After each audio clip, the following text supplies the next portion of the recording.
Bonjour à tous, bienvenue dans un nouvel épisode du Zéro frais de gestion podcast, le podcast qui s'adresse à 100% aux investisseurs autonomes.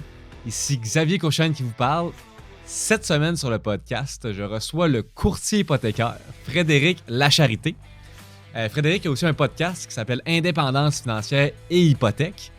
Je suis super content de parler d'hypothèque aujourd'hui. Ça fait un petit bout que je veux recevoir un courtier hypothécaire pour parler de prêteurs.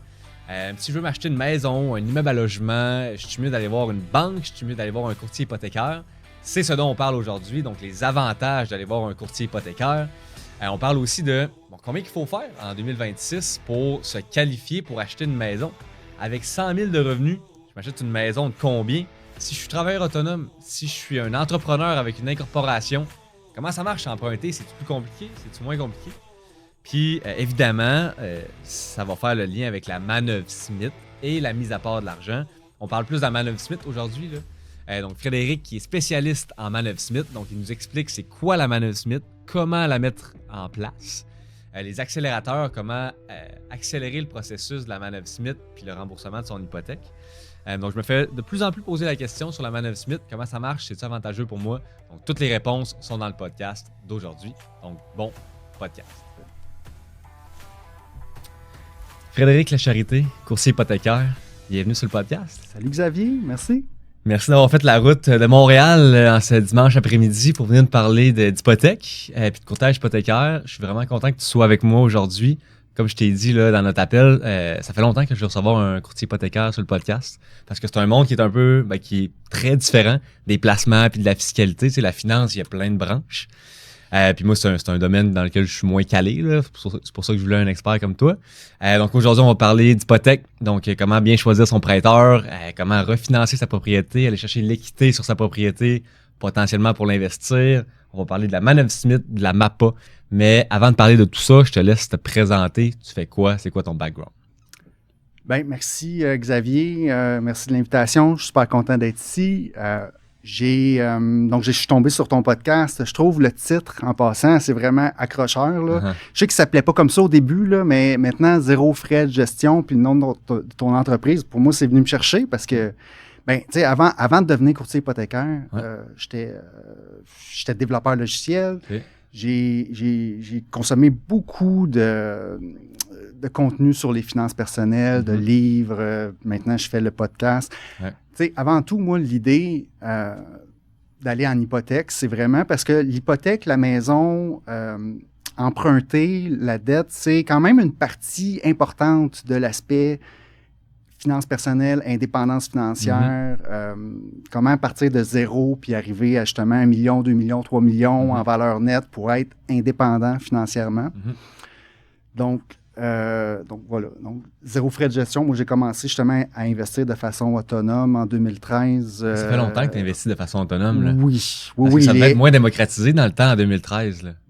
Exactement. Moi, le premier livre vraiment qui m'a allumé, en fait, le livre que j'ai lu, c'est un livre que Nicolas Bérubé, justement, mentionnait quand il est venu sur ton podcast. C'est Millionaire Teacher de Andrew Allam. Exactement. Quand j'ai lu ce livre-là, j'ai fait « OK, je sais comment faire. Je vais aller me chercher des FNB indiciels. Je vais ouvrir mon compte sur une plateforme de courtage. Puis, ça va être ça que je vais faire. » Et puis, depuis 2013, c'est ça que je fais. Puis, j'ai cheminé, évidemment, là-dedans. Là. J'ai comme plein de choses que je pourrais dire par rapport à ça, mais on va parler plus d'hypothèque aujourd'hui quand même. Je trouve ça intéressant quand même, ton background de finances personnelles. Puis, parce que de ce que je comprends, ton éducation financière, tu l'as faite dans les livres, puis à force d'écouter des vidéos, des podcasts, puis tu as tellement aimé ça que tu as voulu faire ça, tu as voulu faire une carrière là-dedans.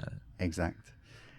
Donc, juste pour répondre à la question, tu me demandais, parle-moi un peu de toi. Donc, c'est ça, moi, j'ai étudié, j'ai fait le bac en informatique pour devenir développeur logiciel. Puis, j'ai fait ça pendant 20 ans pour la même entreprise. Donc, en sortant de l'université, j'ai été pris en stage à un endroit, puis j'ai fait ça dans la même entreprise. Puis, ça s'est bien passé. Tu sais, moi, à ce moment-là, j'avais $0 là, en banque là, quand je suis sorti de l'université. Même, j'avais peut-être moins 5 000, là, peut-être des petites dettes étudiantes. Okay.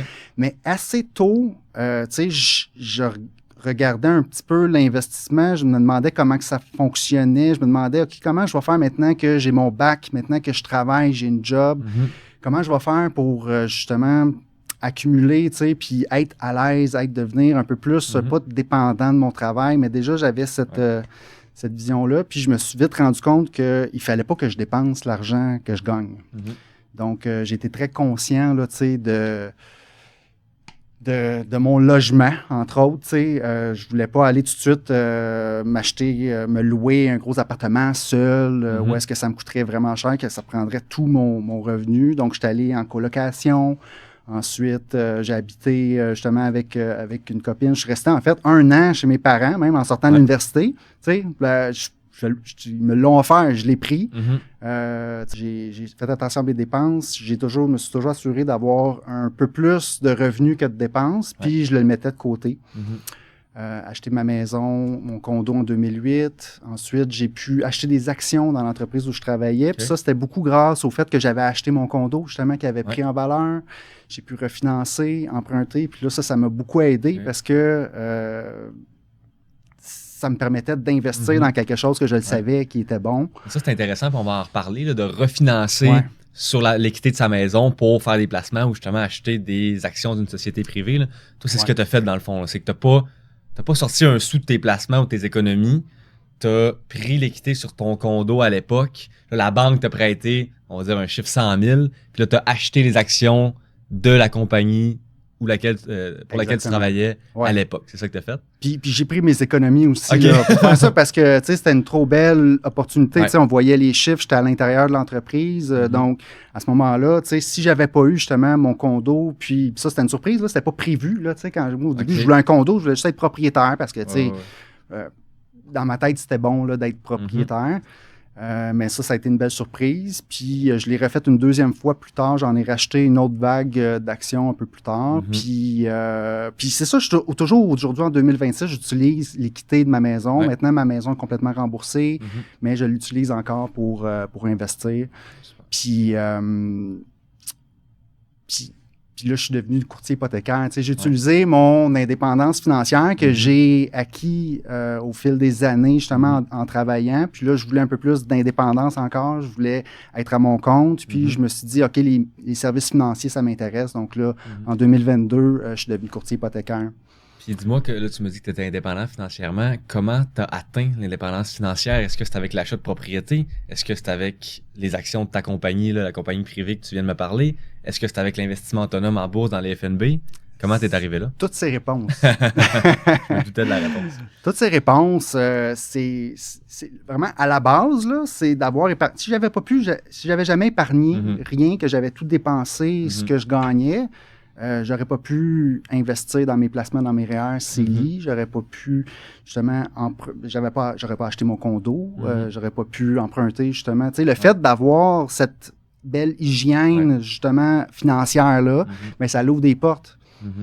Fait que c'est le long terme. C'est pas un gros coup d'argent. J'ai jamais fait un salaire. Tu sais, mon salaire, ça a commencé à 40 000 $ par année. Puis 50 000, 60 000, 70 000. Assez rapidement, quand même, en informatique, c'était pas mal ça, les salaires. Mais à la fin, jusqu'à récemment, c'était comme 100 000 $ par année. C'était pas...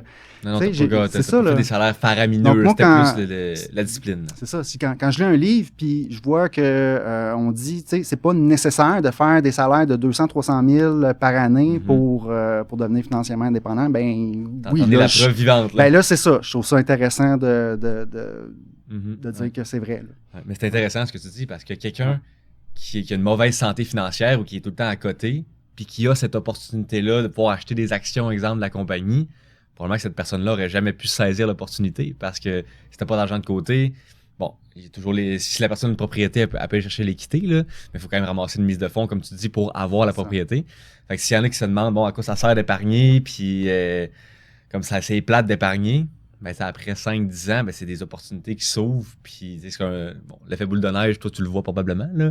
Ben c'est tout l'effet composé, l'effet cumulé, tu sais, des petites décisions avec le temps. C'est vrai que au début, investir, quand tu as juste 10 000 $, ça va, oui, ça peut faire 10 %, mais tu vas faire combien sur ton 10 000 $, 1 000 $ dans ton année? Tu peux faire bien plus juste en travaillant plus. Exact. Mais une fois que tu as accumulé 200, 300 000, 400 000 $, ben là, ça devient significatif. Jusqu'à éventuellement, ça peut remplacer ton revenu de travail. C'est un petit peu ça l'idée. Tu me posais la question, l'indépendance financière, est-ce que je l'ai atteint? En réalité, non, parce que là, maintenant, moi, mes dépenses qui ont quand même augmenté avec les années. Maintenant, avec ma femme, on a peut-être un niveau... des dépenses d'environ 100 000 par année. Ça prend un bon patrimoine là, pour supporter ça. Peut-être que quand on va arrêter de travailler aussi, ça va être moins, mais pour l'instant, on est plus dans ces eaux-là. Puis aussi, on veut voyager, profiter de la vie, c'est ça. C'est pas noir ou blanc, l'indépendance financière, c'est pas tu l'as atteint ou tu l'as, ou je veux dire, ou tu l'as pas. Moi, à un moment donné, je me suis senti comme assez en confiance pour changer de carrière, faire quelque chose qui me plaisait plus que de rentrer peut-être au bureau à 9 h, puis... Mais justement, je trouve ça intéressant. Tu as dit que tu as utilisé ton indépendance financière pour changer de carrière. Ouais. Indépendance financière ne veut pas dire s'asseoir sur le sofa puis regarder Netflix à tous les jours, là. Ça, c'est un peu plate. Mais je trouve ça cool que toi, justement, ton indépendance financière t'a permis de changer de carrière. Pourquoi le courtage hypothécaire? Pourquoi tu étais plus ou moins heureux dans ton ancienne carrière? Dis-moi un peu, qu'est-ce qui t'a amené vers ce changement de carrière-là? C'est un projet entrepreneurial, dans le fond. Je voulais être à mon compte, lancer mon entreprise. J'avais une passion pour les finances personnelles parce que j'ai lu justement tous les livres. Là, en tout cas, je ne les ai pas tous lus, évidemment, là, mais j'en ai lu beaucoup jusqu'à un certain point où est-ce que tu en lis un puis ça revient un petit peu le même message. Là. Puis je m'intéressais à l'immobilier, je voulais faire de l'immobilier. Là, je regardais si j'allais faire des prêts avec mon argent. Finalement, j'ai pas fait ça, mais je m'intéressais aux hypothèques. Je trouvais que j'en connaissais pas assez. Puis là, j'ai fait mon petit cours de courtier hypothécaire. Puis c'est là que j'ai fait crème, je pourrais faire ça, moi. C'est bien long à faire, le cours de courtier hypothécaire? Non, moi, ça m'a pris quelques mois, 3-4 mois, plus passer l'examen, ensuite un stage à faire avec un autre courtier hypothécaire. Moi, le changement était fait là, récemment avec l'AMF quand j'ai commencé. Là. Avant, c'était avec l'OACQ. OK. Ouais. Là, c'est rendu l'AMF qui gère ça, mais avant, c'était pas l'AMF. Oui, c'est ça. Okay. Ça l'a changé. Okay. Avant, c'était le même organisme qui réglemente les courtiers immobiliers. Je comprends. OK, oui. Fait qu'en 6 mois, tu peux avoir fait ton cours, ton stage, puis être prêt à être travailleur autonome? Oui, absolument. Okay. Ouais. C'est quand même un délai qui est raisonnable. Là. Mais c'est de plus en plus populaire, là, les courtiers hypothécaires. J'ai pas de statistiques, là. J'ai l'impression qu'avec PC Jolicoeur, puis la profession s'est faite connaître, j'ai l'impression que c'est plus populaire. Je sais pas si tu as remarqué ça aussi de ton côté. J'ai pas les chiffres, je ne sais pas. Je sais pas si les gens vont plus voir, mais oui, j'ai l'impression que les gens sont davantage portés. Il y a plus de services, là. Il y a plus de... Il y a des avantages là, à aller voir un courtier hypothécaire. Là. À la banque, tu peux avoir une hypothèque, mais avec un courtier hypothécaire, tu peux avoir ton hypothèque, mais aussi des conseils. Là, Mais je parlais surtout il y a plus de courtiers hypothécaires. Oui, les gens connaissent plus ça, mais j'ai l'impression qu'il y a plus de gens qui vont dans cette profession-là. Il y a beaucoup de créateurs de contenu, je trouve, qui sont courtiers hypothécaires. Là. Toi, t'en es un, entre autres. Puis je trouve que c'est rendu populaire. Là. Il y en a beaucoup qui sont courtiers et qui créent du contenu. Là. Mais c'est fun parce que c'est une belle profession. Mais avant, là, 5-6 ans, c'était moins connu, me semble, les courtiers hypothécaires. Puis c'était moins... les gens avaient moins tendance à aller là, j'ai l'impression. Ça se peut.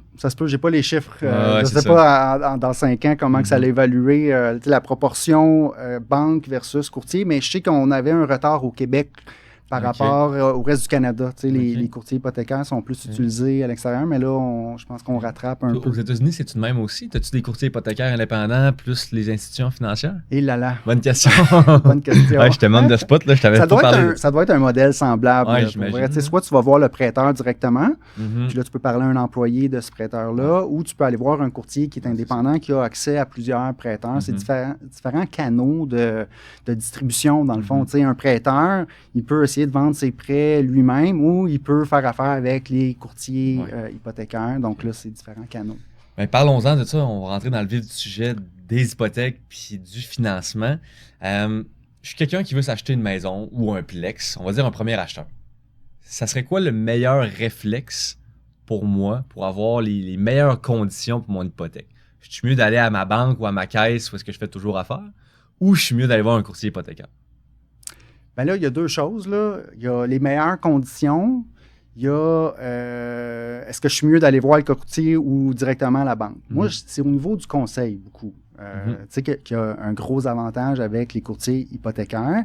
Côté conditions, on va s'entendre, là, les hypothèques, c'est une commodité. Hein? Toutes les banques offrent à peu près le même type d'hypothèque. Il y a des nuances, il y a des différences, puis il peut y avoir des différences de taux, dépendamment les banques, à quel moment ils font des promotions, à quel moment ils ont de l'appétit pour aller chercher tel type de crédit. Puis ensuite, il y a différents profils d'emprunteurs, puis différents, assurés, non assurés. Donc, répète la question. Ben, c'est quoi l'avant? Moi, je suis quelqu'un qui veut s'acheter une maison ou un Pilex, on va dire, puis là, je veux me faire financer.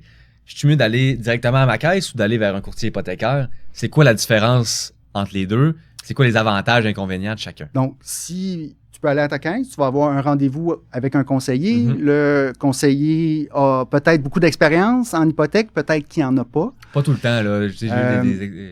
Par expérience, là, je sais que dans les caisses, il y a beaucoup de roulements aussi, là, ou dans les banques. Là. C'est ça. Fait que t'es pas assuré d'avoir quelqu'un qui est vraiment ferré, puis ça fait longtemps qu'il fait ça. Là.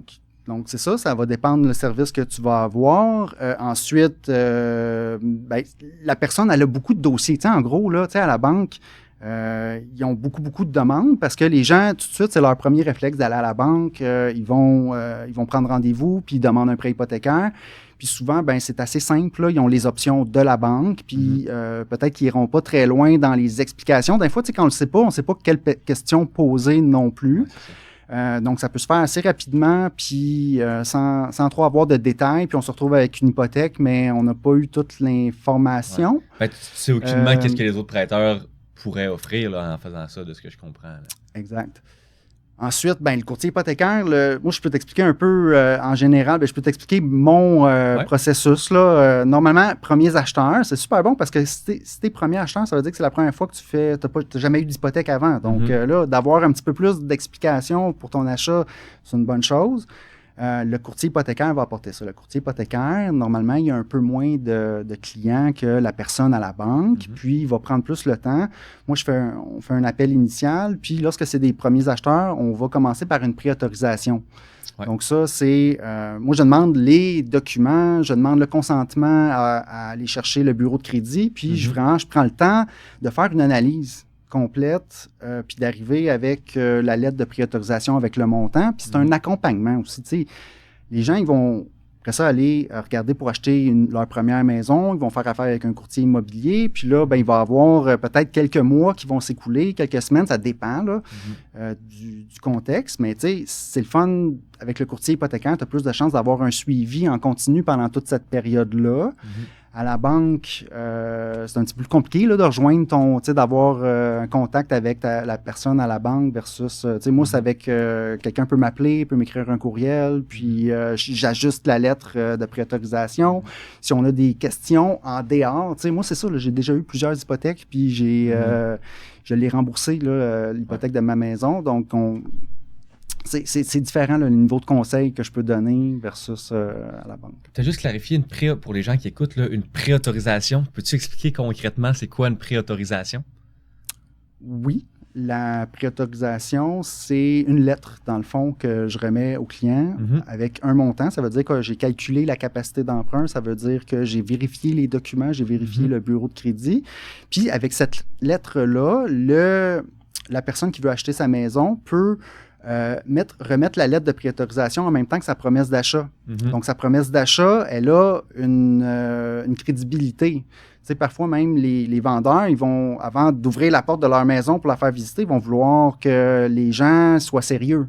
Donc, ça devrait être un prérequis, selon moi, d'avoir une lettre de préqualification. C'est généralement un prérequis. Ouais. Parce que tu peux avoir n'importe qui va visiter, puis si tu n'es pas préqualifié, ça se peut que tu n'aies pas les moyens. Les courtiers immobiliers aiment ça aussi. C'est sûr. Quand la personne est préautorisée. Donc oui, ça sert à ça. Ça sert à montrer qu'on est... La lettre va te dire concrètement pour combien tu peux emprunter, c'est ça? Oui. Exemple, tu es un couple avec 150 000 de revenus ménage, 75 000, 75 000. Le courtier hypothécaire va sortir une lettre qui dit avec ces deux revenus-là, puis avec votre mise de fonds, il y a peut-être d'autres choses qui rentrent en ligne de compte, vous pouvez emprunter pour 500 000 $. Oui, ça va être le prix d'achat souvent qu'on va mettre sur la lettre pour montrer que cette personne-là peut acheter jusqu'à tel prix d'achat. Puis, c'est ça, le montant de la préautorisation, moi, je peux l'ajuster. Là. Souvent, les gens, ils veulent peut-être pas dévoiler tout leur jeu aux vendeurs. On n'est pas obligé de mettre le maximum, là. Mais souvent aussi, quand c'est très, très proche des ratios, quand c'est serré, les gens m'envoient leur listing. Ils me disent « Hey Fred, cette maison-là, ça va-tu marcher avec telle mise de fonds puis notre profil? » Là, je refais les calculs avec les taxes, puis je vérifie. Je dis « OK, oui, c'est beau, tu peux y aller pour jusqu'à tel prix pour cette maison-là. » Parce que ça dépend aussi des frais de condo, des taxes municipales scolaires. Il y a des calculs à faire. Fait que la lettre de préqualification prend en ligne de compte les taxes municipales, les frais de condo, puis des frais comme fixes annuels de la propriété. Oui, bien là, c'est sûr que quand on remet la lettre, il n'y a pas de propriété en jeu normalement en partant. Donc, on y va selon le prix. On peut y aller avec des chiffres à peu près, mais là, quand on s'approche des ratios et que ça devient serré, ben là, on peut le faire avec les chiffres exacts de la propriété. Puis, tu m'as parlé un petit peu de ratio. On peut-tu donner un ordre de grandeur? On aurait dit, moi, c'est pas mon domaine, l'hypothèque, là.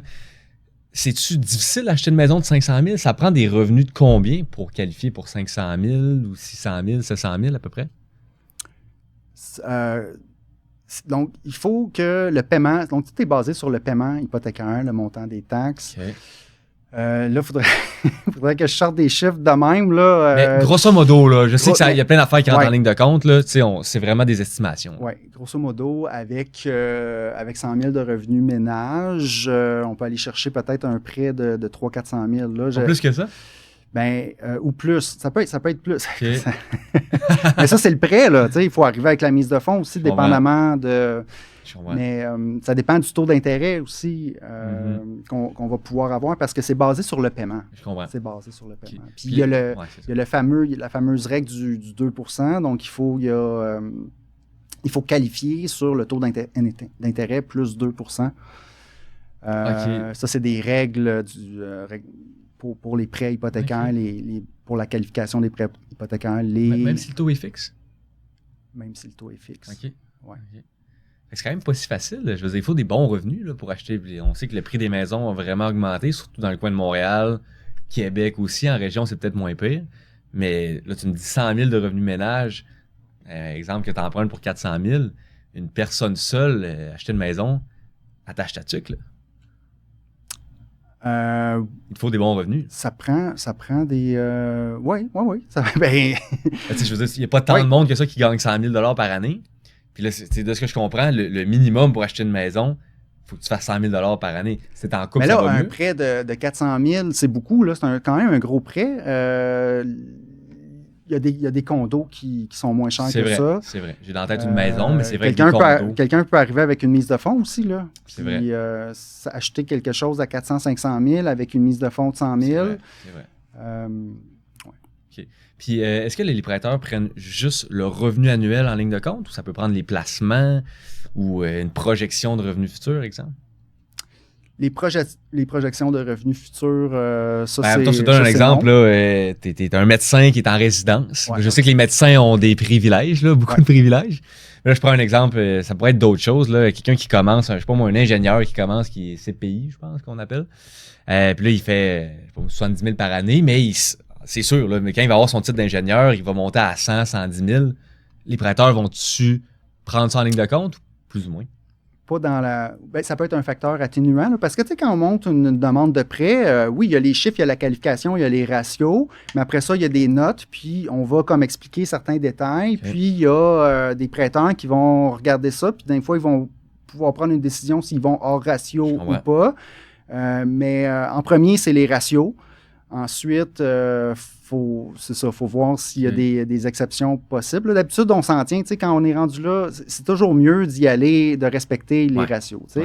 Quand même, on va s'acheter une maison, c'est un engagement. Là. On va chercher une bonne dette. Si on ne paye pas, si on se met dans le trouble avec ça, on peut perdre notre mise de fonds parce que la banque, c'est super facile de reprendre la maison s'il y a un problème puis qu'on ne paye pas l'hypothèque. Là.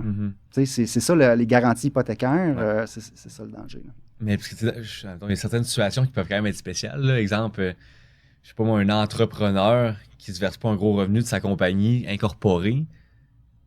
De ce que je comprends, c'est que les prêteurs ont quand même une latitude. C'est pas juste là, la machine à saucisse où est-ce que revenu annuel, les dettes, les placements, ça te donne ça. Toi, ton but, c'est de communiquer avec le prêteur puis de vendre le dossier du client au prêteur selon justement là, sa situation financière puis des projections. Ouais. Fait que c'est pas one size fit all, ce que je comprends. Ben, l'industrie des hypothèques, il essaie de faire de compartimenter, merci, tout. OK? Donc, c'est certain qu'il y a des critères, tout ça. Puis après ça, oui, il faut aller en exception. Les prêteurs, ils préfèrent vraiment quand ça fit dans le cadre. Là. Si on veut que notre demande de prêt, ça soit soumis puis que ça soit approuvé le lendemain, c'est ça. On va essayer de trouver le bon endroit selon le profil. Mais effectivement, après ça, il y a prêteur B. Il y a des prêteurs privés, hypothécaires privés aussi, dans certaines situations très spéciales. Moi, j'ai jamais fait de dossier comme ça. Mais des prêteurs B, j'en ai fait quelques-uns. Travailleurs autonomes. Qu'est-ce que tu veux dire, prêteur B? Ben, il y a des prêteurs A, B, puis prêteurs privés. Prêteurs A, ça va être les conventionnels pignon sur rue avec les prêteurs virtuels. Donc, c'est les meilleurs taux hypothécaires. Ensuite, tu vas avoir ceux qui, justement, ont eu des problèmes de crédit dans le passé, des cotes un peu plus basses ou des ratios un petit peu plus hors normes. Donc là, on va aller vers les prêteurs. Ça peut être des prêteurs B. C'est un autre type de... Le taux d'intérêt est plus élevé dans ce cas-là? Il peut avoir, c'est ça, il va avoir une petite majoration sur le taux d'intérêt. Puis parfois, travailleurs autonomes, justement, qui ne se déclarent pas beaucoup de revenus, mais qui font un bon revenu, mais c'est parce qu'ils ont beaucoup de dépenses personnelles, par exemple, dans leur entreprise. Là. Parfois, ça va être un prêteur B qui vont analyser le dossier autrement. Il y a des possibilités. Mais là, tu sais, c'est soit on paye de l'impôt, soit on paye un petit peu plus cher pour notre hypothèque. Fait que là, des fois, ça vaut la peine si c'est le profit de la personne. Puis un prêteur B, par exemple, le taux d'intérêt est-tu beaucoup plus haut? On parle de combien de pourcentage de plus? Il y a c'est 1 à 2 %. OK, c'est quand même pas si pire. 1 à 2 % puis il peut y avoir des frais de dossier aussi. OK. Frais de dossier, c'est un pourcentage du prêt, 1-2 % du montant du prêt en partant. Un peu comme l'assurance SCHL, là, c'est ajusté au solde du prêt. Puis, donc il peut y avoir ça qui rentre en ligne de compte. Mais tu n'as pas besoin de le mettre upfront, le frais de dossier. Ça va être ajouté au montant du prêt financé. Oui, c'est ajouté au montant du prêt. Oui. Mais puis dans les prêteurs A, il n'y aura jamais de frais de dossier, de ce que je comprends. Prêteur A, non. OK, c'est vraiment juste en prêteur B, prêteur privé qu'il peut avoir des frais de dossier. Là. Oui.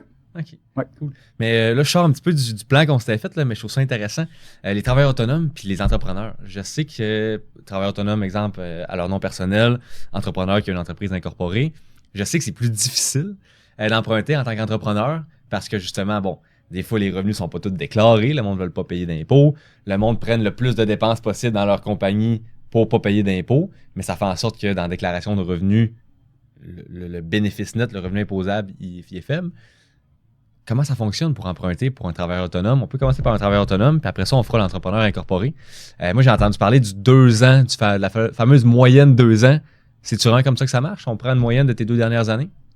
Oui, tu sais, quelqu'un qui est salarié, il est avantagé dans le sens que ça peut faire quelques mois qu'il est employé par la même entreprise. Puis là, on va se fier à sa lettre d'emploi, c'est-à-dire son employeur lui donne quel salaire annuellement, surtout si c'est une paye fixe. Tu sais, à chaque 2 semaines, il reçoit le même montant, puis c'est divisé par 26.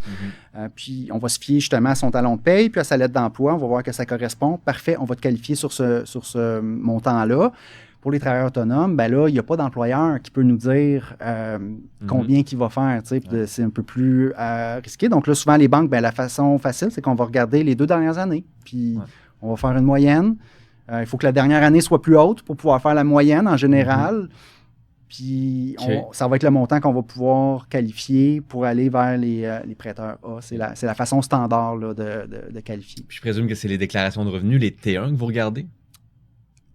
Oui, les avis de cotisation, les T1. Parce que ça, s'il y a des travailleurs autonomes qui nous écoutent puis vous voulez emprunter, on sait que les travailleurs autonomes, ça ne déclare pas tous leurs revenus parce que ça ne veut pas payer d'impôts. Moi, j'en fais des impôts, là, puis comme je sais qu'il y a bien du monde qui font ça là, parce que le monde ne veut pas payer d'impôts. Mais si vous ne déclarez pas beaucoup de revenus, vous déclarez 30-40 000 de revenus dans votre déclaration d'impôts, ça va être difficile en tabarouette d'emprunter, de ce que je comprends, là, avec un revenu de 30-40 000. Là. Voire presque impossible. Là. Tu peux toujours emprunter, là. Ça dépend ça va déterminer le montant que tu peux emprunter. C'est ça. Mais, par exemple, tu me dis 100 000 tantôt, on emprunte pour 300-400 000. Avec 30-40 000 de revenus, tu empruntes peut-être pour 100-200 000?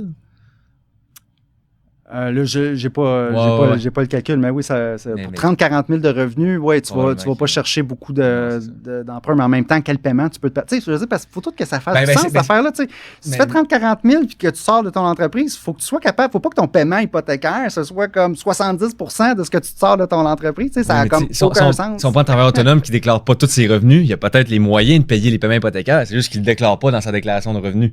Tu comprends? Fait que peut-être qu'il fait 80 000. Puis je sais qu'il y en a qui font ça. Là. On se mettra pas la tête dans le sable. Là. Il y en a les travailleurs autonomes, il y en a pas mal qui déclarent pas tous leurs revenus. Admettons, ils font 80 000, mais dans la déclaration ou sur l'avis de cotisation, ils font 40 000, entre guillemets. Ouais. Fait que ces personnes-là pourraient, en théorie, se permettre une hypothèque parce qu'ils font du noir. Ouais. Mais là, ils pourront pas parce qu'ils déclarent pas assez de revenus. Ben, à ce moment-là, il faut aller vers un prêteur les prêteurs B. Il faut aller trouver d'autres, ou les limites, les prêteurs privés. Tu sais, les prêteurs privés, ils sont pas réglementés. Donc là, eux, ils peuvent voir que la personne fait des sous, puis ils peuvent faire leur propre évaluation. Mais là, on n'est pas dans le même taux d'intérêt, là, c'est ça. Fait que prêteur, tu sais, t'as prêteur A, prêteur B, puis prêteur privé, les taux d'intérêt sont encore plus élevés que les prêteurs B, je présume. Là. Ouais. On parle de combien, à peu près? Les privés, à partir de 8, là, on n'est plus comme par rapport au taux préférentiel. Là, on est plus autour de 8, 9, 10, 15, 18. Là, name it. Ça dépend sur quel prêteur. Ça dépend de ton projet. Ça dépend. Là, c'est des prêts court terme aussi. Là, on n'est pas obligé de parler des prêts. Ouais, c'est ça. Mais je trouve ça quand même intéressant d'avoir un taux d'intérêt en tête. Là, parce que c'est un travailleur autonome qui nous écoute. Il peut se dire, bon, là, est-ce que je déclare plus de revenus cette année pour pouvoir me qualifier avec les prêteurs conventionnels ou je m'en vais vers le prêt privé, tu sais, c'est-tu si pire que ça le prêt privé? 8%, c'est un gros taux d'intérêt, là. Ouais. Mais je trouve ça intéressant de mettre des chiffres pour que les gens qui écoutent peuvent vraiment faire, OK, ça, mes options, c'est ça. Mais on n'est pas obligé d'entrer dans la technicalité de tout ça, là. Honnêtement, je connais personne qui travaille. J'ai jamais personne qui travaille au noir qui m'a approché. Okay. Peut-être que tu sais pas, peut-être qu'ils te le disent pas. Pour de vrai, je suis pas. Tu sais, je travaille avec des salariés, Non, parce que moi, je demande. Je connais tout, là. Si vous venez me voir pour une hypothèque, watch out la liste de documents, là. Tu sais, moi, je fais l'analyse complète, là, du dossier. Si vous avez de l'argent de plus, tu sais, pour que vous me dites que ça fait du sens d'avoir un tel paiement hypothécaire, sinon, je vais faire, ça n'a pas d'allure, tu sais, le paiement hypothécaire que tu vas avoir par rapport à ce qui est écrit, tu sais. Fait que je le saurais, là, en bout de ligne, s'il y a des gens qui ont de l'argent. Fait que puis j'ai 0 personne qui m'approche, là. Fait que pour moi, il n'y en a pas tant que ça, des gens. Moi, je te confirme qu'il y en a. Comme ça, donc, oui. Mais c'est bon si c'est pas dans ta pratique, là. Mais je veux qu'on parle un peu aussi des entrepreneurs incorporés. Comment ça fonctionne si tu es un entrepreneur qui se verse, je sais pas moi, 60 000 de revenus de sa compagnie incorporée parce que à des fins fiscales, tu veux pas payer trop d'impôts personnels puis tu n'as pas trop un gros train de vie. Admettons que tu te verses 60 000 de revenus annuels de ta compagnie incorporée, mais il y a 250 000 de placements dans ta Inc. Est-ce que ce 250 000-là va t'avantager ou les banques vont juste regarder le 60 000 que tu te sors au personnel? Ça dépend des cas. Ça ne va pas te désavantager, OK, d'avoir 250 000 dans un compte entreprise. C'est bon, là, tu sais. Je veux dire, ça paraît bien sur un bilan. Nous, dans la demande de prêt, on marque les revenus, puis on marque les actifs, là, les actifs, les passifs. Donc, moi, c'est sûr que je vais le marquer comme un actif. Est-ce que ça peut compter dans les ratios? Est-ce qu'on peut aller voir tous les prêteurs avec ça? Parce que, tu sais, il y a certains prêteurs ils veulent pas là, connaître toute l'histoire, là. Eux, ils veulent juste voir les documents, puis s'assurer que ça rentre dans les ratios, puis boum, le prêt est approuvé. Donc là, c'est ça, là. Ça dépend. Donc la réponse, est-ce que quelqu'un qui fait 60 000 avec une entreprise incorporée, c'est le même principe là, que travaille ces 2 ans de moyenne dans les 2 dernières années. Okay. C'est le chiffre qu'on va utiliser pour la qualification. Okay. Puis il peut y avoir une majoration, surtout si on voit qu'il y a certaines dépenses semi-entreprise, semi-personnelles qui sont payées par l'entreprise. Il peut y avoir une petite majoration du revenu basée sur certains aspects. Okay. Fait qu'exemple, un entrepreneur qui se verse 60 000 de revenus, mais qui a de l'argent dans sa compagnie, va être plus avancé qu'un salarié qui fait tout simplement 60 000 par année. Il va pouvoir emprunter plus du moins, vu qu'il y a un actif de 250 000 dans la compagnie. Je ne sais pas s'il va pouvoir... Oui, techniquement, il peut emprunter... Oui, il y a une meilleure oui, s'il y a plus d'argent, s'il y a plus Ben, en de fait, revenus, c'est s'il y a ça ma plus de question. revenus, oui. Plus... Est-ce que les prêteurs prennent en compte les actifs dans la compagnie ou il se fie juste sur le revenu qui est sorti de la compagnie au personnel? De ce que tu me dis, il y a certains prêteurs qui prennent en ligne de compte les actifs dans la compagnie. C'est ça? Pas officiellement. OK. Mais ça peut être comme un facteur atténuant. Donc, si quelqu'un regarde le dossier global, ils peuvent peut-être permettre une exception, par exemple, des ratios. Mais c'est pas... Ou sinon, j'imagine qu'il y a des stratégies comme quoi, ben, si tu veux t'acheter une maison, ben, tu sors plus d'argent de ta business dans les 2 ou dans l'année ou les 2 dernières années avant d'acheter la propriété. Parce que si tu me dis, exemple, tu es un entrepreneur, puis il regarde tes 2 dernières années de revenus, puis tu as de l'argent dans la business, ben, tu peux te verser, mettons, 100 000 2 années de suite. Comme ça, aux yeux des prêteurs, tu vas faire 100 000 par année. Oui, je connais pas beaucoup de gens qui font ça, là, comme prévoir 3 ans d'avance un achat de propriété, là, mais, mais oui, théoriquement, ça peut être bon de le faire. Cool. Bon, je veux qu'on passe à la prochaine question. Bon, là, on a parlé un peu des avantages de faire affaire avec un courtier hypothécaire qui va te donner un peu une panoplie de produits financiers, tandis que si tu vas juste à ta banque ou à ta caisse, tu vas avoir seulement en fait, le taux puis les avantages de la banque. Fait que, selon moi, je pense que c'est plus avantageux d'aller vers un courtier hypothécaire parce que justement, il va pouvoir te montrer tous les prêteurs puis lequel prêteur va être le mieux pour ta situation. Même si tu me disais que c'est quand même semblable. J'imagine que tu n'auras pas une différence de taux de 2% entre la banque verte et la banque rouge. Là. Non, non. Ça va être semblable, mais il peut quand même avoir un avantage d'aller vers certains prêteurs, de ce que je comprends, dépendamment de ta situation. Oui, bien en premier, moi, je demande tout le temps où est-ce que vous êtes client, peut-être que où est-ce que vous faites vos affaires bancaires. Peut-être qu'on va avoir une préférence vers aller vers le prêteur où est-ce qu'on a déjà nos affaires bancaires parce que c'est familial, on a déjà des comptes là. Fait que ça, de un. Puis après ça, ben oui, moi, c'est sûr qu'au moment de l'approbation, lorsqu'on va vraiment. Moi, je fais tout le temps un fichier de recommandation. On est obligé, l'AMF, on doit suggérer différents prêteurs, on doit suggérer différents termes, expliquer la différence fixe, variable pour être sûr de tout couvrir. Puis dans la recommandation, ben, on va aller voir là, justement au moment de l'affaire, c'est quels prêteurs qui ont les meilleures promotions. Il y a des promotions de remise en argent, entre autres, qui vont être importantes rendues là. Puis on évalue tout ça, puis je présente au client qu'est-ce qui fait le plus de sens pour lui. Là. Puis quand on compare les prêteurs, est-ce qu'on prend juste le meilleur taux d'intérêt ou il y a d'autres choses à prendre en ligne de compte? Ben, il y a plusieurs choses, là. Allons-y, tu sais, comme je viens de le dire, si on est client déjà à une banque, ça peut être une chose, est-ce qu'on veut une banque qui offre plusieurs services ou est-ce qu'on veut juste un prêt hypothécaire ou est-ce qu'on ne va pas se faire solliciter? Parce que aller vers une nouvelle banque pignon sur rue, par exemple, ça implique que la banque, elle va vouloir avoir nos affaires bancaires, elle va vouloir avoir des placements, des cartes de crédit, des comptes bancaires avec elle. Peut-être que ça ne nous intéresse pas tant que ça de se faire solliciter pour ça, pour avoir un meilleur taux hypothécaire. Mais en même temps, peut-être que ça ne nous dérange pas.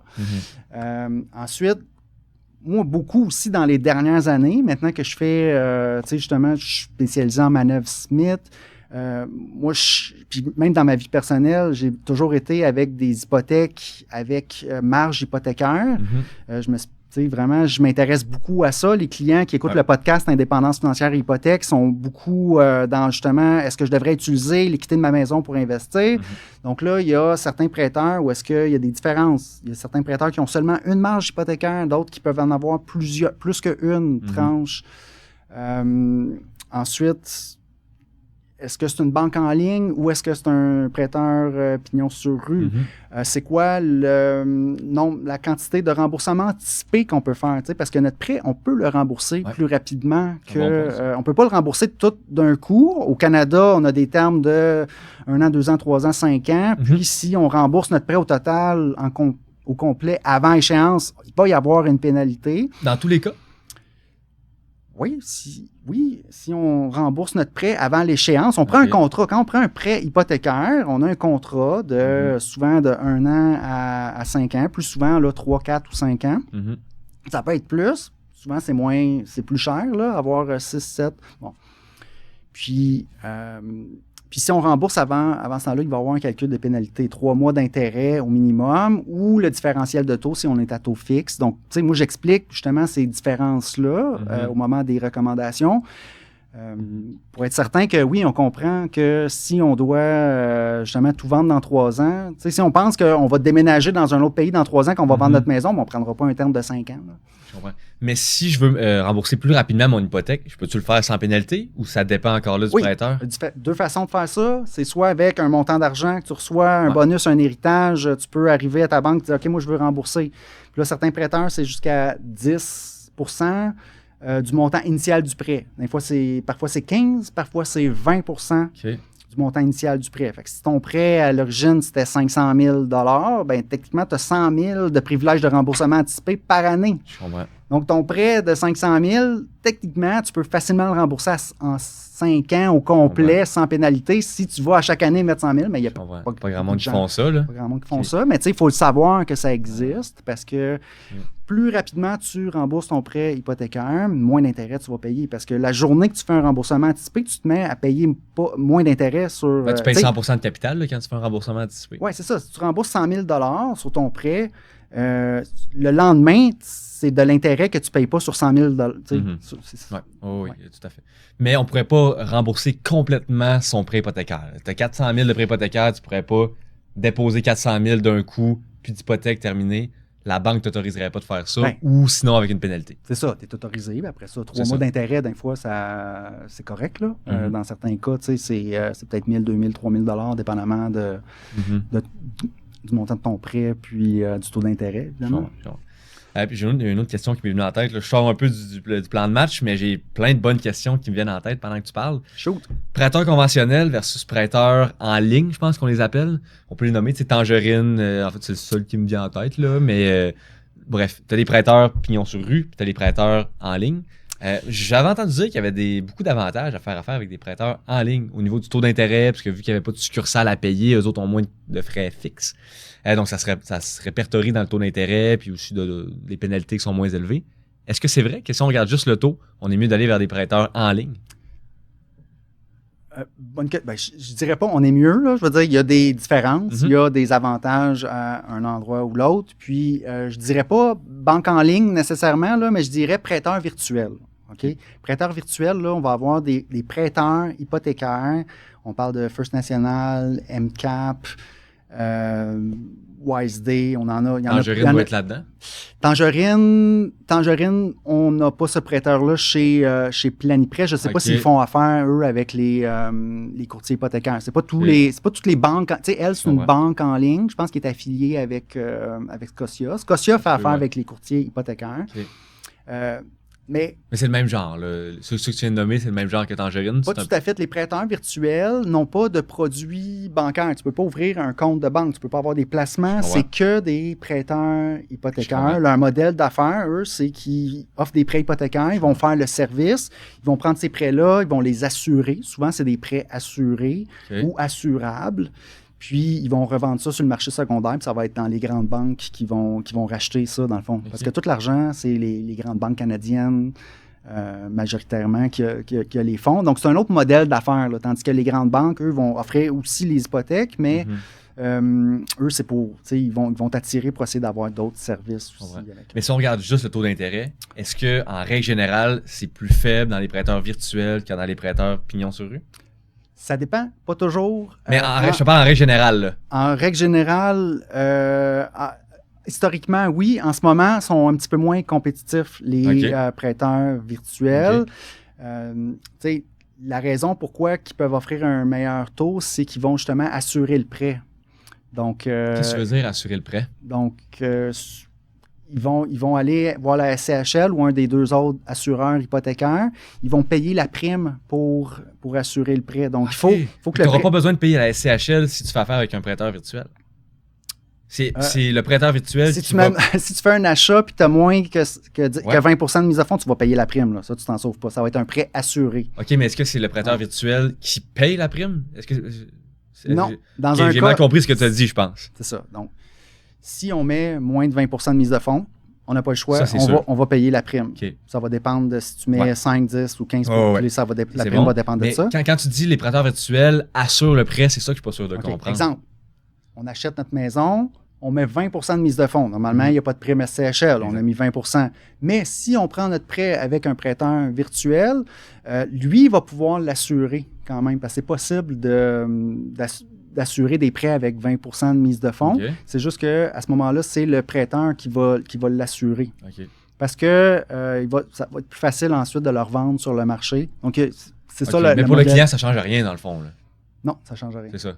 Parce que l'assurance, la SCHL ou l'assurance prêt, c'est pas pour moi qui octroie un prêt, c'est l'assurance pour le prêteur. Oui. C'est ça. C'est ça.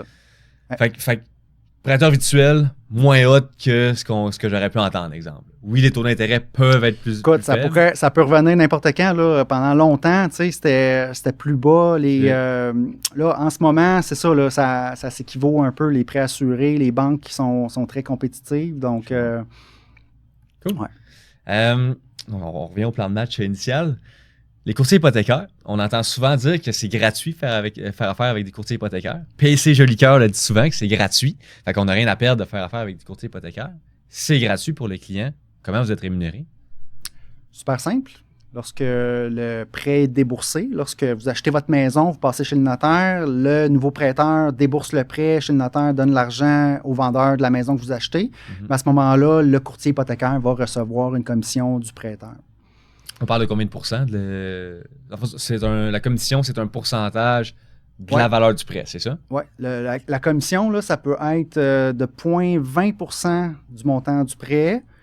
Parfois, c'est 0,5, 0,7. Ça peut aller jusqu'à 1 %. Puis là, c'est ça. Il y a une belle gamme de pourcentages. Là, ça dépend du terme, souvent. Si tu as un prêt d'1 an versus 5 ans, avec quelle sorte de prêteur? Prêteur B, prêteur A. Puis, c'est ça. Tous les prêteurs rémunèrent différemment. Là. Fait que de ce que je comprends, il y a des prêteurs qui rémunèrent mieux les courtiers hypothécaires que d'autres. Fait que la commission va être plus grosse selon certains prêteurs vers lesquels tu envoies ton client. Je trouve ça important d'en parler parce que, tu sais, même si les clients qui font affaire avec des courtiers, ça peut être une bonne question à poser quand même à son courtier, tu sais. Je veux dire, il peut avoir un conflit d'intérêt, je présume, je suppose que les courtiers sont bien intentionnés, mais ça reste qu'il peut avoir un conflit d'intérêt, comme un peu avec les courtiers immobiliers, comme un peu avec les frais de gestion, mais je pense que ça peut être une bonne question à poser à son courtier. Là, où est-ce que tu m'envoies? Toi, t'es rémunéré comment? Est-ce que tu es rémunéré de la même façon avec ce prêteur-là qu'avec un autre? Je pense quand même que ça peut être une bonne question à poser. Juste pour être certain que le courtier travaille vraiment dans ton intérêt et non dans son intérêt à lui, même si on sait très bien que vous ne faites pas du bénévolat, puis vous allez être payé pour ce que vous faites quand même. Exactement. Puis il faut savoir aussi que si on va à la banque directement, il y a beaucoup de démarcheurs dans les banques qui sont payés à commission aussi. Donc, tu sais, il y a un coût. Puis la banque aussi, même chose, va essayer d'aller chercher le plus d'argent si on ne négocie pas directement avec elle.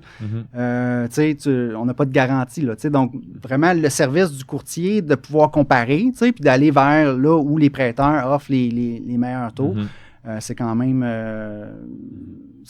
pas mal intéressant. Là, ça... Mais c'est vraiment la banque qui vous paye. Donc, techniquement, le client n'a pas besoin de débourser de ses poches pour te payer, sauf s'il y a des frais de dossier, comme tu disais, là, en prêteur B. Oui, mais dans le résidentiel, parce que là, on parle du financement hypothécaire résidentiel, c'est tout le temps le prêteur là, qui paye le courtier.